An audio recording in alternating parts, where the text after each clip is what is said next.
আপনার মুখে টিয়ারশেল, ওই যে যেটা আপনি বলেছেন অনেক জায়গায় যে টিয়ারশেল পড়েছিল, ওই দিনের এক্সপিরিয়েন্স, ওর পর আপনি তো বাসায় গেলেন, অ্যান্ড আপনার ওয়াইফের রিয়াকশন কী ছিল, আপনার ওই অবস্থা থেকে আপনার বাবা মা কী করেছিল?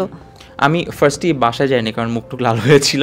সো আমি প্রথম বাসায় জেনে আমার অনেকক্ষণ বাইরে ছিলাম, বিকজ আমার ফ্রেন্ডদেরকে হারাই ফেলছিলাম। তখন সামহাও কন্ট্যাক্ট করতে প্রবলেম ছিল, কারণ সবাই তার ফোনের মধ্যে ছিল না। So we had to make sure যে সব ফ্রেন্ডরা সেফ আছে নাকি। ওটা চিন্তা করতে করতে, চেক করতে করতে অলমোস্ট আধা ঘন্টা 40 মিনিট ওখানে চলে যায়। জিনিসপত্র, জায়গাটা ঠান্ডা হইতে হইতে আরও সময় লাগে।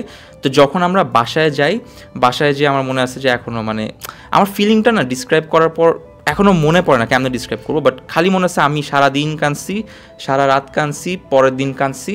তো 2-3 দিন কান্নাকাটিতেই চলে গেছে।